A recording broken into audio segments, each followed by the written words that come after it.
पतिं सुरगुरुं वन्दे जगत्कारणं वन्दे पन्नगभूषणं मृगधरं वन्दे पशूनां पतिं वन्दे सूर्यशशाङ्कवलिनयनं वन्दे मुकुन्दप्रियं वन्दे भक्तजनाश्रयं च वरदं वन्दे शिवं शङ्करम् ॐ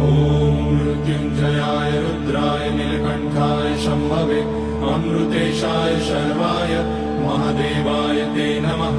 नमस्तेस्तु भगवन् विश्वेश्वराय महादेवाय त्र्यम्बकाय त्रिपुरान्तकाय त्रिकाग्निकालाय कालाग्निरुद्राय नीलकण्ठाय मृत्युञ्जयाय सर्वेश्वराय सदाशिवाय श्रीमान् महादेवाय नमः। ॐ नमः शम्भवाय च मयोपवाय च नमः शङ्कराय च मयस्कराय च नमः शिवाय च शिवतराय च ॐ